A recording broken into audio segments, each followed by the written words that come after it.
ES Audio.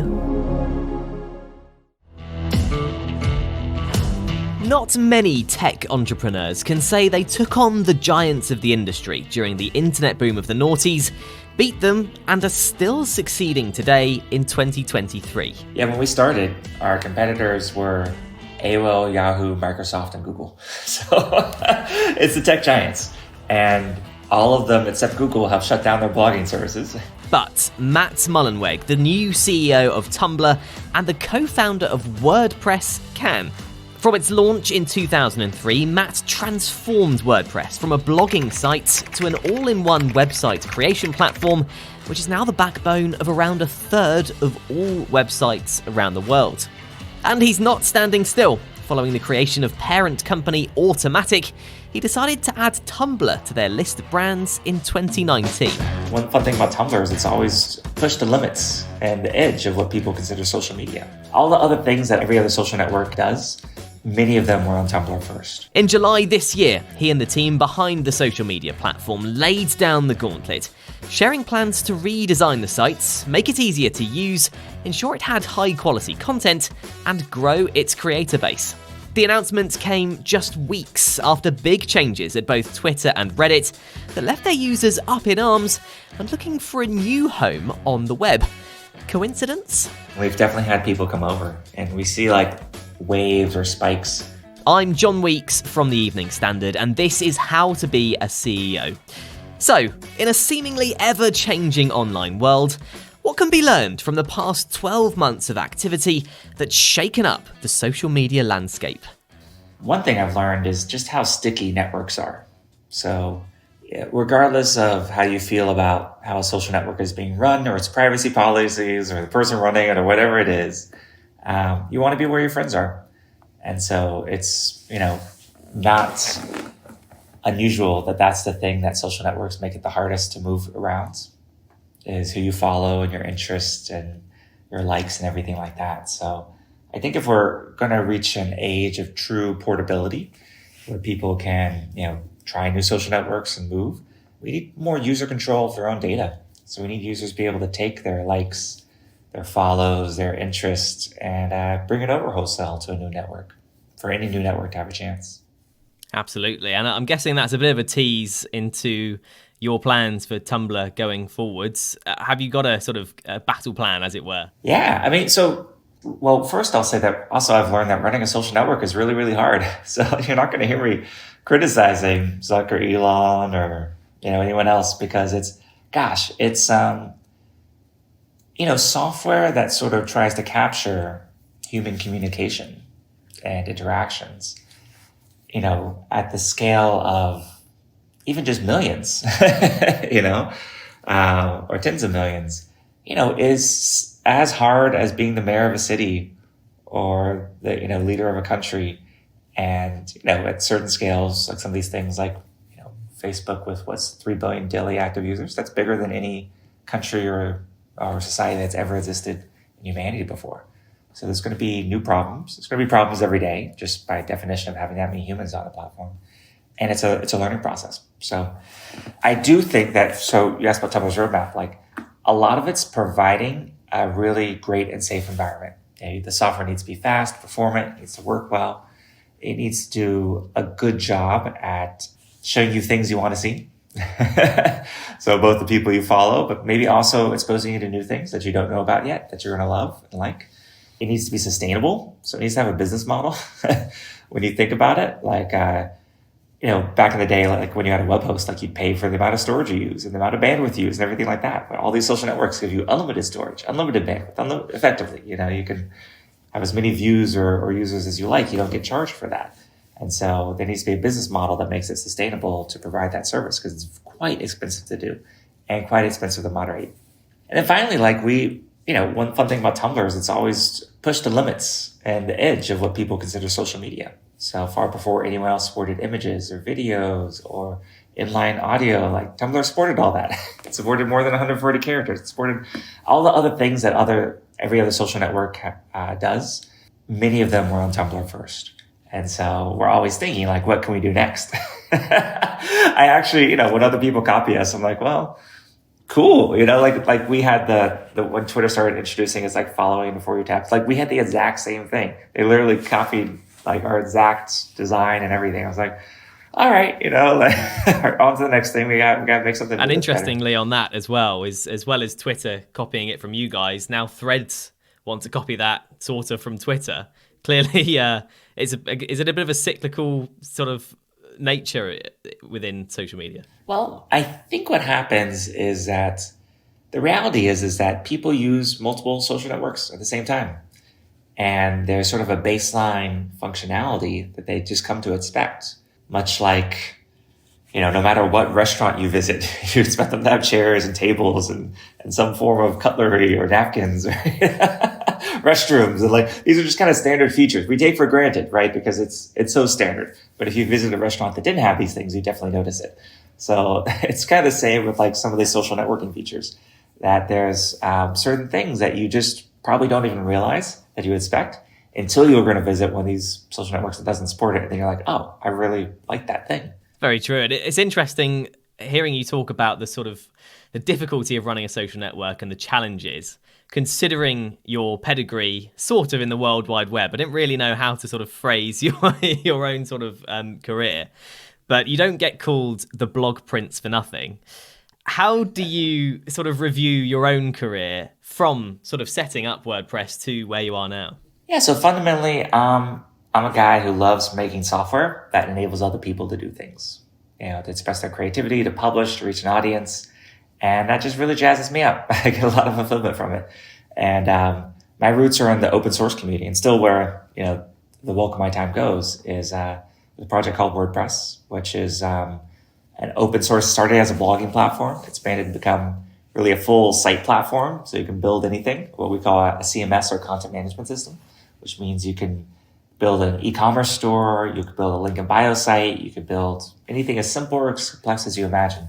And it runs, you know, small blogs all the way up to some of the most trafficked or most targeted sites in the world, like whitehouse.gov, or the New York Post, or, you know, some of the biggest publications. So yeah, that's kind of my career. So I've been doing, and about over a third of all websites in the world run WordPress now, which is more than 10 times the number 2 in the market. So it's been successful from adoption. And because it's open source, it really belongs to the people. It's not just me, you know, it's like, it's kind of like Wikipedia. Like everyone kind of has access and owns it and can edit it and things like that. So I kind of assumed I knew what I was doing coming into Tumblr, and it was, it was humbling. I bet. And I mean, that sort of period of internet growth, really, from the time you sort of mentioning when you sort of set up WordPress, that kind of mid-noughties period, how do you describe that growth, really, from that time through into the sort of 2010s and to where we are now, sort of as for the internet as the whole, if that makes sense? Yeah. I've never heard it called the noughties. But you know, one nice thing about that period, it was, I would call it the previous peak of the open web. I think we're entering another peak of the open web right now. But in the previous peak, one thing that was really fun is everyone could have their own website, which they completely controlled. They controlled the design, everything like that. But there was a lot of social norms and services that connected them all. So you'd have like a blog roll on your site. That was kind of like the people you followed, and people could click on that and see. People use things called RSS readers to like keep up with the updates from other sites. You know, tagging, which right now really just works within social networks. There were sites like Technorati that would show you the same tag across every network. So if you were going to like a wedding or a conference, and you know, like WordCamp US is coming up, so the tag will be WCUS. WordCamps are WordPress community events. So you looked at WCUS tag, you could see all the blog posts about it, all the Flickr photos, all the like different, across the different social networks. And that was pretty cool. So what happened after that, particularly with the rise of mobile phones, is, you know, as the social networks became quite profitable from an advertising point of view, they didn't want you going to other websites anymore. They really needed to keep you within the same app, within the same domain, so that they could show you ads, basically. And all of a sudden, like, Facebook was the best example of this. Like, they let people pay to get more followers. Then all of a sudden, with the newsfeed, they were like, well, when you make a post, your followers don't see it anymore. Would you like to pay for your followers to see your post? It's like the greatest kind of bait and switch I've ever seen in my life. But people did it. And you know what, I'll even say that they liked it as much as they complained. You know, people vote with their dollars, and the many tens of billions of revenue that Facebook makes shows that they're providing a service to their advertisers. They're connecting them to people or business that they wouldn't otherwise reach, and they're finding it remunerative. And did you feel like you were very much in that space of internet growth at the time with WordPress? Did you feel a sort of sense of something's happening here? Because if you look back, it did. The good news is that never has stopped. So like the press cycles move on, and like what gets the cover of Forbes or the 30 under 30 or something changes every year. But with customers, with users, with consumers, like those needs are fairly persistent. You know, like I love how Jeff Bezos says, like, don't look at what's going to change in technology. What are the things that aren't going to change? So for his business, he's like, people are never going to want their packages to take longer to get to them. So how do we focus on getting them their stuff just as fast as possible? That's going to be a long-term competitive advantage. That's not going to change regardless of what the latest iPhone is or the latest social network. So you know, the fundamental trends that have grown for WordPress are still very true. People want their own home on the web. They want it to be something that reflects them and not, you know, the needs of an advertiser or a cookie cutter profile in someone else's domain. They want to have a direct relationship to their customers. You know, they want to have, whether that's SMS or email or, you know, people buying things from them, they want to have that direct relationship, because ultimately that's where the value is. And people also like to be in control of their destinies. So, you know, we often say we don't make software for free, we make it for freedom. With WordPress, you know, the open source license is like a bill of rights. So when you're part of the WordPress community, it's like being a citizen of a democratic country where you have certain inalienable rights that no one, myself or anyone else, can take away from you. And so people like being part of that movement. And if I think of why has WordPress been successful, because, you know, historically we weren't always the easiest to use, or we didn't have the best interface. It's better now, but like back in the day it wasn't. But we always had the community. So, you know, a lot of times if you ask people's WordPress story, it's someone knew it and they told a friend and they said, here, I'll show you how to use it and click here and do this and like that sort of thing. And then you became someone who might tell other people and teach other people. So it was almost like a new skill or craft that sort of spread throughout society in a really open way. And people felt very empowered by when they learned WordPress. So do you think it was that community element that helped you go up against the likes of Google back in the day with Google's Blogger service? I mean, what was it like going up against a giant like that, and how did you find it? Yeah, when we started, our competitors were AOL, Yahoo, Microsoft, and Google. So it's the tech giants. And all of them, except Google, have shut down their blogging services. Microsoft actually switched everyone to us. And, you know, we'll get Google someday. It's just kind of sitting in a corner someplace. They're not really paying attention to it. So I think that's just about business models. So all of them had they were really making their money other places. So they never put their best people, their best focus on this. If a $1 trillion company like Microsoft was like, we're going to make the best blogging CMS in the world and we're going to put everything we have into it. Yeah, they could crush us, of course. But also why? Because WordPress is open source and exists in the world. So actually Microsoft is a huge user of WordPress. So that's a cool thing as well. When something's open source, you don't need to make a competitor. You can just build on top of it and make your thing custom. Build your own version of it, your own distribution, or put it on your own cloud. That's very possible. And that's kind of the beauty of open source, is it says, hey, let's build this thing once as humanity. And then forevermore, we could use that as a building block that we build on top of. But we don't need to make that block again. We did it. It's kind of like, hey, we figured out germ theory, or we figured out how glasses work, or we figured out rockets or internal combustion engines. Let's not do that over and over again. Let's just kind of say, okay, here's how you do it. And now let's improve on it and build on top of it. So that's kind of what moves civilization forward. And part of what makes it really exciting for me and the other people who work on open source is that, it's, you're contributing to something that might be built on hundreds of years from now, which is really cool. And that's also, as you asked about roadmap for Tumblr, part of the roadmap for Tumblr is open sourcing it and bringing it onto WordPress as a backend, making it more open, because there hasn't really been a social network at scale that's at Tumblr scale or bigger that has been really fully open source. Let's take a break now. In part 2, Matt talks making Tumblr's algorithm open source, taking on Twitter and Reddit users, and artificial intelligence. Yes, bad things are going to happen with any new technology. And then society develops the antibodies to respond to that. And they'll use some of the same technologies to respond to it.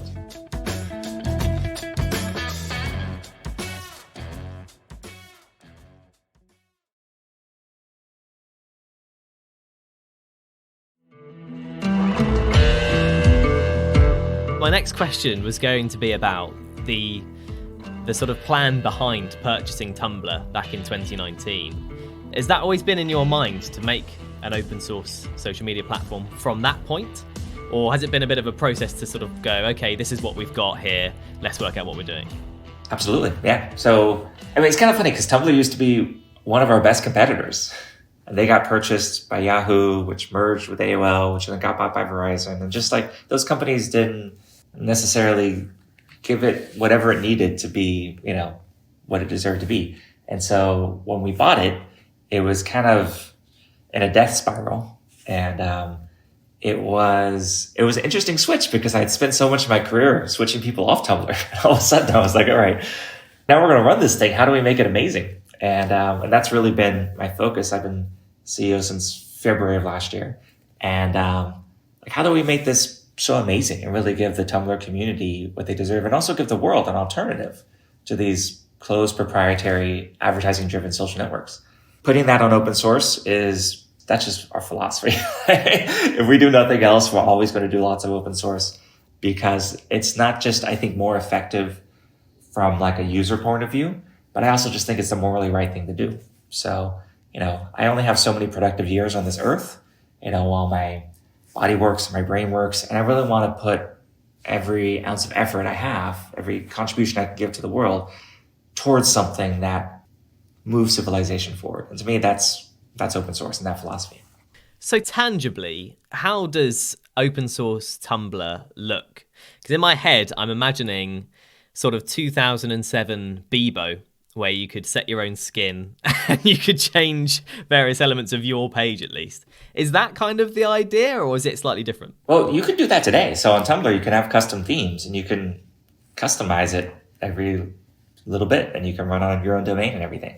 What we want to do is maybe give you the best of both worlds. So give you the full customization that you currently have on Tumblr and that you also have on WordPress. But still provide a streamlined interface, particularly on mobile, because people are reading a lot of things on their phone. That's like fast and performance. And so you can kind of move in and out of that full customization. So you have multiple constituencies there. Like you want the blogger or publisher to have the total control, but also the reader wants to have some consistency in the experience. So what does it look like to be open source? Well, we've already started to do it. So for example, the algorithm that powers Tumblr, it's called, I think, Stream Builder. That's on GitHub now. So you can see exactly how it works. And you could submit a patch to it or change it, or, so that's kind of the first step towards, of course, eventually we want you to be able to maybe even have your own customized version of the algorithm. So it's you have the ones we could bring to you, but then if you wanted to build your own, you could do that. Not unlike, maybe like Chipotle or something. You can get their version of your burrito or your bowl, taco bowl, or you can kind of make your own.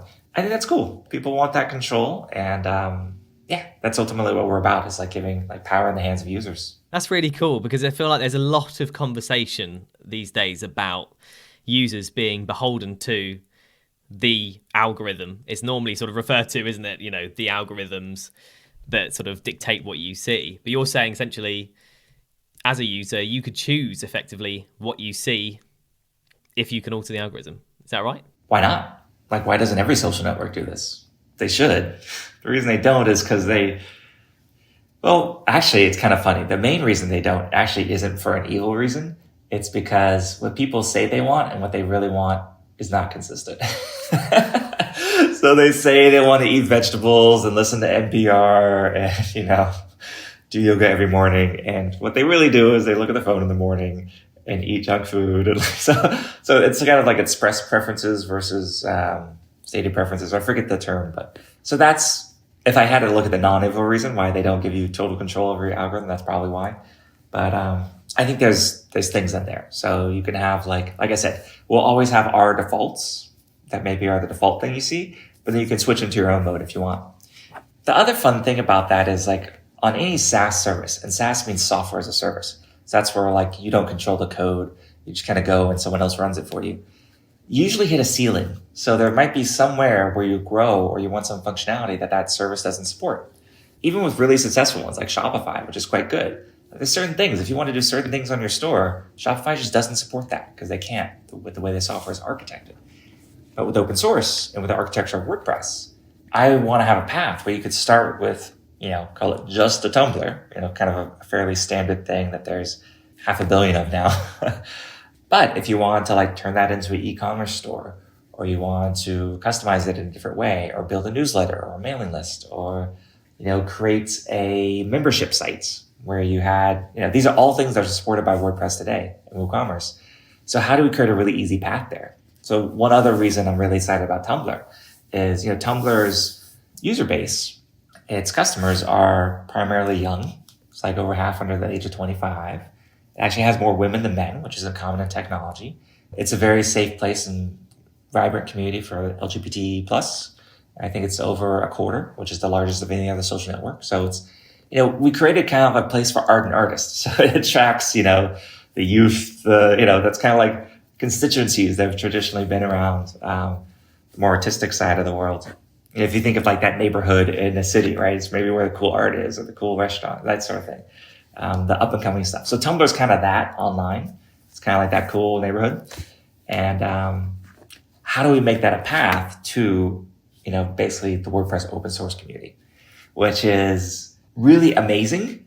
I wouldn't call it the coolest. I think we're not like hip in the same way that Tumblr is, It's not like teenagers are wearing Tumblr t-shirts and they're in high school and say like, oh, that's cool, which happens with Tumblr. So, but providing a path. So you can get the cool thing, but at the same time, you're learning this craft, this skill, WordPress, which is going to be useful the rest of your life, including if you got a job as a journalist or something like that. These are really useful skills to have. I think that's kind of cool. And so I'm excited about that on-ramp as well, to bring a younger demographic and younger people into WordPress, essentially. So speaking of building paths, are you expecting to rake in some of the users who have become disgruntled, it's fair to say, with the likes of Twitter and Reddit based on the changes they've made this year? Definitely. And we've definitely had people come over and we see waves or spikes, but if I'm really honest, less than you would think in the long term. So where it's been most successful is when entire communities move over. So there was this really cool Lego community. That actually didn't come from Twitter or Reddit. It came from Instagram. And they got really frustrated with something Instagram was moderating or doing. I don't know what it was, but they were all like, all right, we're all going to switch over to Tumblr at the same time. So if you're part of a community and you're frustrated with one of these other networks, you really have to move over in a community way. So get everyone coming over at the same time, teach each other how it works, follow each other, kind of bootstrap the community on the new thing. And then also give us feedback. When you move over, what do you miss from the old thing? And we can build it. We're iterating and improving on Tumblr every day. There's over 200 people working on it. So we're shipping a lot of stuff constantly. And do you back yourself, Matt, and your own pedigree to make Tumblr the success that you've kind of described really in this interview as a leading almost, but certainly a very popular social media site? Of course, I would love for it to be as big as a Twitter or Instagram. And that's definitely a long-term goal. I think that might take a long time, but we're in it for the long term. What is very important to me right now is that Tumblr, I feel a responsibility to its users. So the people who choose to use Tumblr, it's a responsibility there to make it the best it could possibly be. And the other thing is I love that Tumblr defines culture. So to me and other people who work on it, that's really exciting. So you don't have to be the biggest, but if you're the thing that's setting the trend which is going to be everywhere else a year or 2 or 3 years from now. There's a few places that do that. It was hip hop over the past 30 years, kind of set the culture. It's Burning Man. It's San Francisco. It's like some of these places that like, they have that fusion, that kind of combination of like community and interaction and artistic conflict and creativity and exploration and experimentation that like, creates the thing that's going to be next. I mean, that's exciting. And speaking of exciting things, it would be remiss of me not to ask you about the biggest buzzword of the last 2 or 3 years now, which is AI. Does that play a role? Will it play a role in Tumblr going forward? Yeah, it's a good question. So I am one of the people who will say that it's almost impossible to overstate how big AI will impact society. Now, how that's going to show up for Tumblr, I don't think will be like as direct or obvious as maybe it will some other places like ChatGPT or something, or your Siri or your assistant. But for Tumblr, like for example, I think it can make our developers a lot more productive. Their code can be checked by AI or tested by AI or something like that. So that'll allow us to do a lot more with the same or fewer developers, which is really exciting. So maybe our pace of development can increase. I think AI can be a huge help in assisting on moderation. So if it could, help flag things before people even report them that someone can look at and review, or I think essentially what a stream is, or your feed, or the algorithm there is a form of AI. It's really machine learning. People use these terms interchangeably. But so if we can make the feed a lot better, and you can, tweak it, and it can really learn the things you want to see and the friends you want to follow. So I think that's how it's going to show up. But it's not like there's going to be necessarily like you're not going to chat with Tumblr to do your homework. So that's not what Tumblr is going to be. I think it also could provide some really cool tools. So when you think of like the generative AI stuff, like whether it's DALL-E or Midjourney or like, so much of what people do on Tumblr is expressing art and creativity.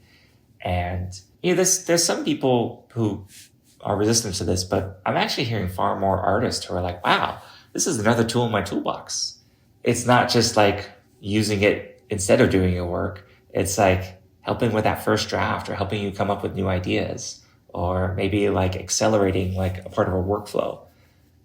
So I see it like a new type of paintbrush in their palette, or new colors they can use or something. So they see it as like a new way to express their creativity. And to me, that's also the future, like, yes, AI could generate a bajillion things and flood the market, and but people aren't going to care about that. Like, it's going to be, maybe the AI generates 1,000 ideas, and then a really amazing artist or human, picks the 10 that are really good and iterates on those, and then picks the one that turns into the next hit song, or the next amazing book or fan fiction or something like that. And so that's really where I think that the amazing quality is going to come out.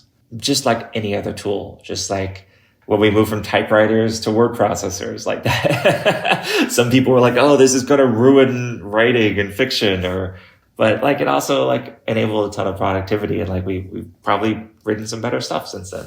Does it worry you at all though, AI, in terms of certainly the generative AI you mentioned? I've heard, stories about people worrying about fake images, fake videos circulating online. The prospect of someone asking ChatGPT to create an article on vaccines based in the style of The Lancet, the potential for that is quite huge. And being sort of responsible for a social network that has to deal with those things, is that something you're concerned about? Or do you think, sort of as you just mentioned, that people won't make those things happen? Yes, so bad actors using AI to do more bad things. So like I said, my developers will be more productive. Maybe the spammers will be more productive too. Actually, they definitely will be. So that's definitely something that's going to happen. That's true with any new technology. If you robbed a bank before, you used to have to get away on a horse. Now you can get away on a car. So like, think of it like that. We don't say, oh, banks are going to be robbed so much more because now people can drive away faster or get away faster. You also, the good guys have cars too. So the police have cars, and like they get faster cars. So it becomes something that becomes part of society. And Paul Graham puts this really well, where Kant describes it as like societal antibodies. So yes, bad things are going to happen with any new technology. And then society develops the antibodies to respond to that. And they'll use some of the same technologies to respond to it.